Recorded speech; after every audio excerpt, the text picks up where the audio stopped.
Hello दोस्तों, आप सभी का स्वागत है समसामयिक घटना चक्र के इस ऑनलाइन प्लेटफॉर्म पर। मैं मोहित आप सभी का हार्दिक स्वागत करता हूं एक नए महीने में। देखा जाए तो आधा साल बीत चुका है और आधा साल परीक्षाओं का साल है।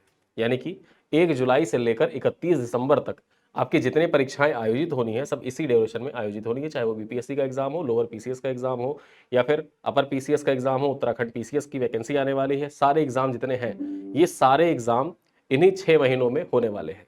यानी कि पिछला 6 महीना जो आपका था जैसा बीता उसके बारे में विचार करने की बहुत ज़्यादा आवश्यकता नहीं है। आप अभी से स्टार्ट करिए और ये याद रखिए कि अगले 6 महीने आपके लिए निर्णायक सिद्ध होने वाले हैं। ये 6 महीने आपको सफलता के चरमोत्कर्ष पर पहुंचाने की क्षमता रखते हैं। तो इसी चीज़ को दृष्टिगत रखते हुए, ध्यान रखते हुए हम लोग एक नया महीना स्टार्ट कर रहे हैं और नई सीरीज स्टार्ट कर रहे हैं, जिसके अंतर्गत हम लोग 1 जुलाई 2026 के इंपॉर्टेंट करंट अफेयर जो डेली न्यूज़पेपर बेस्ड होते हैं उन पर चर्चा करते हैं। ठीक है, परीक्षा उपयोगी महत्वपूर्ण तथ्यों पर हम लोग चर्चा करेंगे। साथ ही साथ देखा जाए तो मैं पूरा प्रयास करूंगा कि कल से प्रतिदिन आपके लिए एक बीपीएससी स्पेशल क्लास जरूर आए। ठीक है, जिसमें हम लोग बिहार स्पेशल के महत्वपूर्ण करंट अफेयर पे तो चर्चा करेंगे ही करेंगे, साथ साथ जो राष्ट्रीय करंट अफेयर है उन पे भी चर्चा करेंगे, ताकि आपके एग्जाम में आने वाले जो 30 से 35 सवाल है अधिकतर सवाल आप सही कर सकें। ठीक है, आज की क्लास में हम 1 जुलाई 2026 की करंट अफेयर पे चर्चा करते हैं। देखते हैं, जनरल धीरज सेठ बने देश के 31वें सेना प्रमुख। यहां पर देखा जाए 31वें सेना प्रमुख का पदभार किसने ग्रहण किया है, तो जनरल धीरज सेठ बने हैं 31वें सेना प्रमुख। 30 जून 2026 को 31वें सेना प्रमुख के रूप में देखा जाए उन्होंने पदभार ग्रहण किया। और किसका स्थान लिया है, तो उपेंद्र द्विवेदी का स्थान लिया है। यहां पर बात किया जाए तो 1997 बैच के कॉम्बैट ब्रांच से सेना प्रमुख बनने वाले, कॉम्बैट ब्रांच से सेना प्रमुख बनने वाले वे पहले अधिकारी हैं। और इससे पूर्व देखा जाए उप सेना प्रमुख के रूप में कार्य कर चुके हैं। साथ ही साथ दक्षिणी कमान के प्रमुख के रूप में भी धीरज सेठ कार्य कर चुके हैं। चलिए देखते हैं, जनरल धीरज सेठ ने पश्चिमी मोर्चे पर 2 ऑपरेशनल आर्मी कमांड का नेतृत्व भी किया है। उन्होंने ऑपरेशनल, रणनीतिक और क्षमता विकास क्षेत्रों का व्यापक अनुभव भी प्राप्त है। देखा जाए तो राष्ट्रीय रक्षा अकादमी जो खड़गवासला में अवस्थित है, राष्ट्रीय रक्षा अकादमी, इसके पूर्व छात्र जनरल सेठ ने वर्ष 1986 में आर्मी काप्स बख्तरबंद कोर में कमीशन प्राप्त किया था और लगभग 4 दशकों से देश को सेवा दे रहे हैं। अगली खबर पर चर्चा करें। यहां पर देखा जाए एक महत्वपूर्ण नियुक्तियों से संबंधित सवाल आपकी परीक्षा के लिए इंपॉर्टेंट है। बिहार कैडर के आईपीएस अमित कुमार होंगे एसपीजी के नए निदेशक। यानी कि देखा जाए जो एसपीजी के नए निदेशक कौन बन गए हैं, इनका नाम क्या है, अमित कुमार। चलिए देखते हैं, बिहार कैडर के 1994 बैच के आईपीएस अधिकारी अमित कुमार को प्रधानमंत्री की सुरक्षा संभालने वाले स्पेशल प्रोटेक्शन ग्रुप यानी कि जो एसपीजी है उसका नया निदेशक बनाया गया है।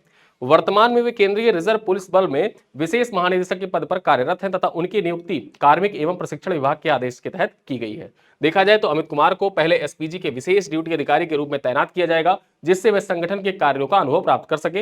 वे वर्तमान निदेशक आलोक शर्मा के कार्यकाल यानी कि 31 मार्च 2027 को समाप्त होने के बाद एसपीजी के निदेशक का पदभार ग्रहण करेंगे। यानी कि देखा जाए जब आलोक शर्मा जी रिटायर होंगे 31 मार्च 2027 को, तब देखा जाए उसके बाद ये अपना पदभार ग्रहण कर लेंगे। और अभी से इनके नाम की घोषणा कर दी गई है कि अगले एसपीजी प्रमुख कौन होंगे। यहां पर बात करें तो एसपीजी के निदेशक होंगे अमित कुमार। ठीक है, चलिए आगे देखते हैं।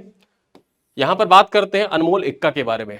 अनमोल इक्का होंगे भारतीय जूनियर हॉकी टीम के कप्तान। देखा जाए तो डिफेंडर अनमोल इक्का को 5 से 18 जुलाई 2026 तक होने वाले बेल्जियम दौरे के लिए 22 सदस्यीय भारतीय जूनियर अंडर 20 पुरुष हॉकी टीम का कप्तान नियुक्त किया गया है।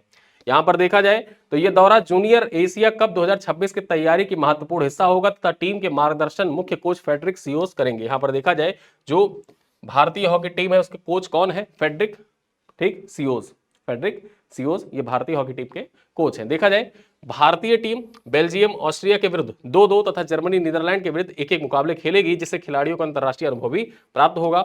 अनमोल इक्का, एड्रोहित इक्का, रोहित कुल्लू के सहित कई खिलाड़ी उस भारतीय टीम का हिस्सा रहे जिसने वर्ष 2025 में जूनियर विश्व कप में कांस्य पदक जीता था।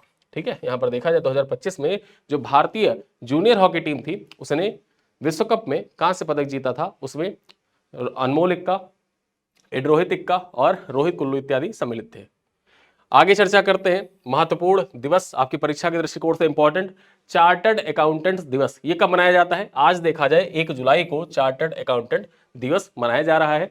बात करते हैं चार्टर्ड अकाउंटेंट दिवस प्रतिवर्ष 1 जुलाई को institute of chartered accountants of India की स्थापना, जिसकी स्थापना 1949 में हुई थी, इसकी स्मृति में मनाया जाता है। यानी कि जो चार्टर्ड अकाउंटेंट ऑफ इंडिया संस्थान है उसकी स्थापना कब हुई थी? 1949 में हुई थी, 1 जुलाई 1949 को। और इसी दिन को सेलिब्रेट करने के लिए हर साल चार्टर्ड अकाउंटेंट्स दिवस मनाया जाता है 1 जुलाई को। देखा जाए तो institute of chartered accountant of India की स्थापना चार्टर्ड अकाउंटेंट्स अधिनियम 1949 के तहत भारत के संसद के द्वारा की गई थी। यानी कि एक अधिनियम के तहत देखा जाए तो इस संगठन की स्थापना की गई थी। ठीक है, यहां पर बात करते हैं चार्टर्ड अकाउंटेंट्स कराधान, लेखा, बैंकिंग, लेखा परीक्षण तथा वित्तीय परामर्श के माध्यम से देश की आर्थिक वृद्धि और वित्तीय अनुशासन को सुदृढ़ करते हैं।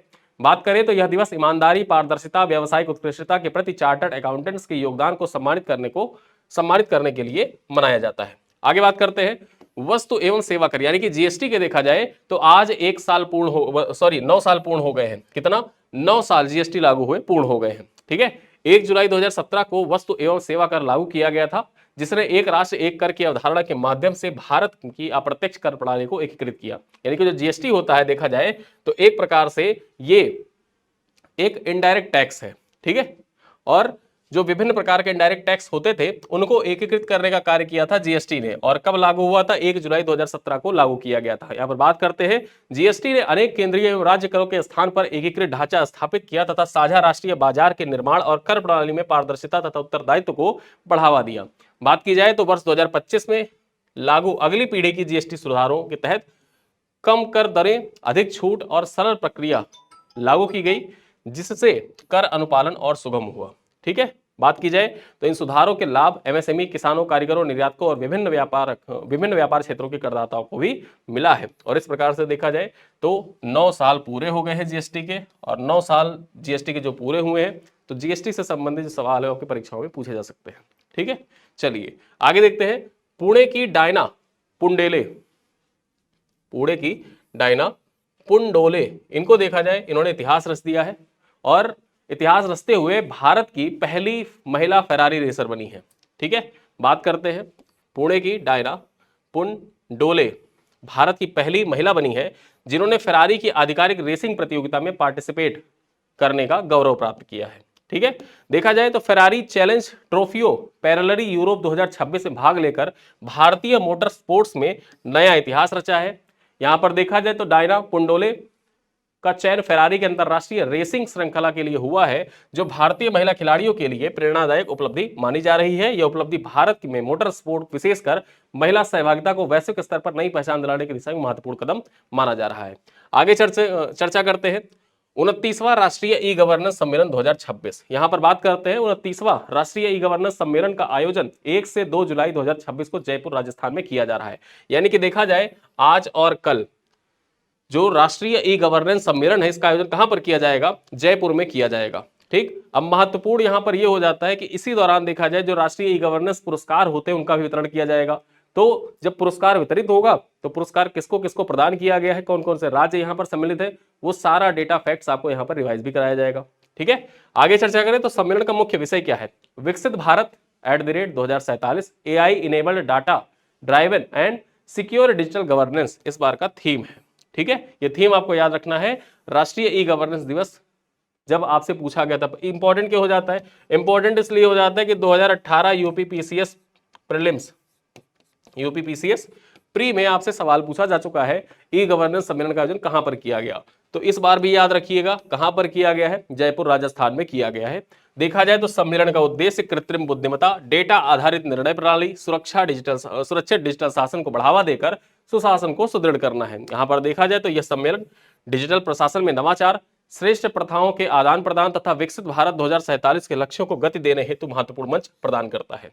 आगे चर्चा करते हैं लॉस एंजल्स ओलंपिक 2028 के लिए भारतीय महिला क्रिकेट टीम ने सीधे किया क्वालिफाई। यहां पर देखा जाए जो भारतीय महिला क्रिकेट टीम है उसने डायरेक्ट देखा जाए क्वालिफाई कर लिया है, किसके लिए? ओलंपिक्स के लिए। ठीक है, अंतरराष्ट्रीय क्रिकेट परिषद ने पुष्टि की है कि हरमनप्रीत कौर की कप्तानी में भारतीय महिला क्रिकेट टीम ने आईसीसी महिला T20 विश्व कप में ग्रुप चरण के बाद लॉस एंजल्स ओलंपिक 2028 के लिए सीधे क्वालिफाई कर लिया है।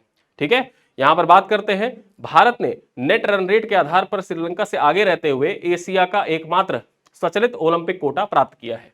बात की जाए तो क्रिकेट की 128 सालों के इतिहास मतलब यहां पर देखा जाए तो क्रिकेट के 128 वर्ष बाद ओलंपिक की वापसी होगी। लॉस एंजल्स 2028 में पुरुष एवं महिला T20 स्पर्धा में 6 टीमें पार्टिसिपेट करेंगी, यानी कि पुरुषों की 6 टीमें पार्टिसिपेट करेगी ओलंपिक में और महिलाओं की 6 टीमें पार्टिसिपेट करेगी ओलंपिक में। यहां पर बात करें तो क्रिकेट मुकाबले 12 से लेकर 29 जुलाई 2028 तक पेमोना कैलिफोर्निया अमेरिका में विशेष रूप से निर्मित मैदान में आयोजित किया जाएगा। यानी कि जो क्रिकेट की श्रृंखला होगी, और इसी वजह से देखा जाए तो जो 2028 में ओलंपिक होने वाले हैं उनका भारत में देखा जाए बहुत क्रेज बढ़ने वाला है, क्योंकि ओलंपिक में गोल्ड मेडल आना बहुत बड़ी बात होती है। ठीक है, विश्व कप जीतने से बड़ी बात, मतलब विश्व कप तो बड़ी बात है ही है, लेकिन ओलंपिक में मेडल जीतकर समझिए कि वो एक नया विश्व कीर्तिमान ही होगा। ठीक है, तो यहां पर देखा जाए ओलंपिक में भारतीय टीम पार्टिसिपेट करेगी और उम्मीद है कि दोनों की दोनों टीमें हमारी गोल्ड मेडल लेकर आएंगी। चलिए आगे देखते हैं। ऑस्ट्रेलियन ग्रैंड प्रिक्स 2026 का खिताब जॉर्ज रसेल ने जीता है। यहां पर देखा जाए जो ऑस्ट्रेलियन ग्रैंड प्रिक्स था, इसका खिताब किसने जीता है? जॉर्ज रसेल ने जीता है। यूनाइटेड किंगडम के जॉर्ज रसेल जो मर्सिडीज के ड्राइवर हैं, इन्होंने ऑस्ट्रियन ग्रैंड प्रिक्स 2026 का खिताब जीता है, जो FIA फॉर्मूला 1 वर्ल्ड चैंपियनशिप 2026 का 8वां राउंड था। ठीक है, यहां पर देखा जाए यह प्रतियोगिता रेडबुल रिंग स्पीलबर्ग ऑस्ट्रिया में आयोजित किया गया था, तथा यहां पर देखा जाए जो जॉर्ज रसेल है ये उनके करियर की 7वीं ग्रैंड प्रिक्स जीत है, यानी कि 7वीं ग्रैंड प्रिक्स उन्होंने जीती है। यहां पर बात करें, जॉर्ज रसेल ने मैक्स वेरस्टापन को पराजित करते हुए अपनी दूसरी जीत हासिल की है। ठीक है, 2026 सत्र की अपनी दूसरी जीत हासिल की है मैक्स वेरस्टापन को पराजित करते हुए। मैक्स वेरस्टापन दूसरे स्थान पर रहे तथा आंद्री और किमी एंटोनियो जो थे एंटोनेली ये तीसरे स्थान पर रहे। ठीक है, इस जीत के साथ जॉर्ज रसेल ड्राइवर्स चैंपियनशिप में दूसरे स्थान पर पहुंच गए हैं। आगे चर्चा करते हैं राष्ट्रीय चिकित्सा दिवस के बारे में। ये जो राष्ट्रीय चिकित्सा दिवस होता है, नेशनल डॉक्टर्स डे होता है, ये कब मनाया जाता है? ये भी मनाया जाता है 1 जुलाई को, यानी कि आज के दिन देखा जाए तो राष्ट्रीय चिकित्सा दिवस मनाया जा रहा है। और खास बात यह है कि आज का दिन जो होता है ये विधान चंद्र रॉय, ठीक है, जो पश्चिम बंगाल के थे, डॉक्टर थे, इनकी स्मृति में मनाया जाता है। खास बात यह है कि विधान चंद्र राय जो थे उनकी जयंती और उनकी पुण्यतिथि दोनों 1 जुलाई को ही होती है। यहां पर देखा जाए राष्ट्रीय चिकित्सा दिवस प्रतिवर्ष 1 जुलाई को डॉक्टर विधान चंद्र राय की जयंती एवं पुण्यतिथि की स्मृति में मनाया जाता है और भारत सरकार के द्वारा इसकी शुरुआत 1991 में की गई थी। विधान चंद्र राय स्वतंत्रता सेनानी, प्रख्यात चिकित्सक, शिक्षाविद तथा पश्चिम बंगाल के दूसरे मुख्यमंत्री थे। उन्हें भारत रत्न से भी सम्मानित किया गया था। ठीक है, यहां पर देखा जाए वो प्रसिद्ध चिकित्सक भी रहे हैं, स्वतंत्रता सेनानी भी रहे हैं और पश्चिम बंगाल के दूसरे मुख्यमंत्री भी रहे हैं, भारत रत्न से सम्मानित भी हैं। और उन्हीं की स्मृति में देखा जाए तो राष्ट्रीय चिकित्सा दिवस मनाया जाता है। 1991 में इसकी घोषणा की गई थी।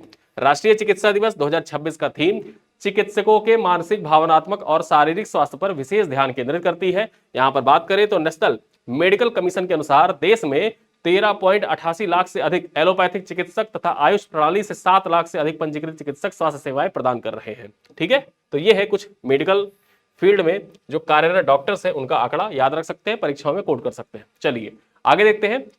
दीप्ति शर्मा महिला अंतरराष्ट्रीय क्रिकेट में सर्वाधिक विकेट लेने वाली गेंदबाज बन गई हैं। यहां पर बात करते हैं 28 जून 2026 को दीप्ति शर्मा ने झूलन गोस्वामी के 355 विकेट का रिकॉर्ड को पीछे छोड़ते हुए महिला अंतरराष्ट्रीय क्रिकेट में सर्वाधिक विकेट लेने का नया कीर्तिमान स्थापित किया है। दीप्ति शर्मा ने अब तक तीनों प्रारूप में कुल 356 अंतरराष्ट्रीय विकेट लिए हैं, जिनमें टेस्ट में 22, एक दिवसीय क्रिकेट में 166 और T20 में 168 विकेट सम्मिलित है। देखा जाए तो दीप्ति शर्मा ने 31 जनवरी 2016 को ऑस्ट्रेलिया के विरुद्ध T20 अंतरराष्ट्रीय क्रिकेट में पदार्पण किया था। वर्ष 2018 में उन्होंने जगमोहन डालमिया ट्रॉफी से सम्मानित किया गया था। 2018 में उन्हें जगमोहन डालमिया ट्रॉफी जो था उससे सम्मानित किया गया था। 2025 में महिला एक दिवसीय विश्व कप जो था उसमें प्लेयर ऑफ द टूर्नामेंट भी चुना गया था। ठीक है, और दीप्ति शर्मा आगरा से है। ठीक है, चलिए आगे देखते हैं। बेन स्टोक्स, ठीक है, बेन स्टोक, इन्होंने अपने रिटायरमेंट की घोषणा कर दी है। बेन स्टोक ने अंतरराष्ट्रीय क्रिकेट से संन्यास लेने की घोषणा की है। 28 जून 2026 को इंग्लैंड के टेस्ट कप्तान बेन स्टोक ने अंतरराष्ट्रीय क्रिकेट से संन्यास लेने की घोषणा की है।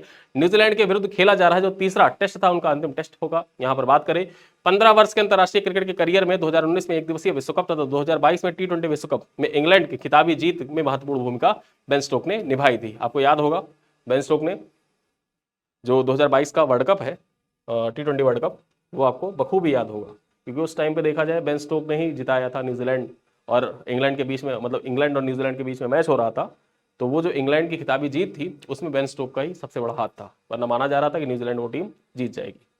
देखते हैं, बेन स्टोक टेस्ट क्रिकेट में 7000 से अधिक रन और 250 से अधिक विकेट लेने वाले चुनिंदा ऑलराउंडर में शामिल है। 2013-14 में एशेज श्रृंखला में टेस्ट पदार्पण किया था और अप्रैल 2022 में इंग्लैंड के टेस्ट टीम के कप्तान रहे हैं। आगे देखते हैं, अब हम चर्चा करते हैं महत्वपूर्ण प्रश्नों पर। ठीक है, अभी तक हम लोगों ने इंपॉर्टेंट जो करंट अफेयर थे उन करंट अफेयर को देखा, करंट अफेयर के पॉइंट्स को देखा। अब हम चर्चा करेंगे जो प्रश्न आपसे डेली पूछे जाते हैं उन प्रश्नों पर चर्चा करेंगे और प्रश्नों के उत्तर आप कमेंट बॉक्स में जरूर लिखिएगा। भारत के 31वें सेना प्रमुख के रूप में किसने 30 जून 2026 को कार्यभार ग्रहण किया है? General Upendra Dwivedi, general Dheeraj Seth, general Manoj Pande या general Anil Chauhan. Question number 2 है, प्रधानमंत्री की सुरक्षा करने वाली स्पेशल प्रोटेक्शन ग्रुप के नए निदेशक के रूप में किसे नियुक्त किया गया है? आलोक शर्मा, संजय अरोड़ा, अमित कुमार या फिर विवेक श्रीवास्तव। क्वेश्चन नंबर 3 है, 29वें राष्ट्रीय ई गवर्नेंस सम्मान का आयोजन राष्ट्रीय ई गवर्नेंस सम्मेलन का आयोजन किस शहर में किया जा रहा है? भोपाल, जयपुर, लखनऊ, अहमदाबाद। क्वेश्चन नंबर 4 है, लॉस एंजल्स ओलंपिक 2028 में सीधे क्वालिफाई करने वाली भारतीय महिला क्रिकेट टीम ने एशिया के स्वचालित कोटा किस आधार पर प्राप्त किया है? आईसीसी रैंकिंग के आधार पर, विश्व कप विजेता होने के कारण, नेट रन रेट के कारण या फिर क्वालिफायर टूर्नामेंट जीतकर। या फिर यहां पर देखिए 5वां सवाल है, 28 जून 2026 को झूलन गोस्वामी का रिकॉर्ड तोड़कर महिला अंतरराष्ट्रीय क्रिकेट में सर्वाधिक विकेट लेने वाली गेंदबाज कौन बनी है? स्मृति मंधाना, पूनम यादव, दीप्ति शर्मा या फिर सोफी एलेक्सटेन। ठीक है, तो ये है 5 सवाल। इन 5 सवालों में जो प्रश्न आपसे पूछे गए हैं, जो सवाल आपसे पूछे गए हैं, उन सभी प्रश्नों का उत्तर आप कमेंट बॉक्स में जरूर लिखिएगा और करंट अफेयर को अच्छे से रिवाइज करते रहें, क्योंकि करंट अफेयर आपकी परीक्षा में निर्णायक भूमिका निभाते हैं। हर परीक्षा में देखा जाए 25 से 30 क्वेश्चन करंट अफेयर के पूछे जाते हैं, तो ये 25 से 30 क्वेश्चन आपकी जो सफलता है उस सफलता को सुनिश्चित करने में महत्वपूर्ण भूमिका निभाते हैं। इसी वजह से देखा जाए तो करंट अफेयर की क्लास में आपको डेली कहता हूँ कि ये क्लास भले आप 1x पे नहीं सुन पाते हैं तो 2x पे सुनिए, कुछ काम करते हुए कहीं जा रहे हैं तो सुनते रहिए, बस क्लास एक बार सुन लीजिए तो चीज़ें आपको याद रहेंगी, ताकि परीक्षा में जब सवाल आपके सामने आएगा ना तो आपको याद आ जाएगा ऑप्शन देखकर कि हाँ इसका ऑप्शन ये होगा। ठीक है, तो इस वजह से इस क्लास को जरूर देखा करिए शाम को, और वीडियो पसंद आया करे तो अपने दोस्तों के साथ साझा किया करिए। और इन्हीं सब बातों के साथ इस वीडियो करते हैं समाप्त। मिलते हैं अगली क्लास में, तब तक के लिए धन्यवाद।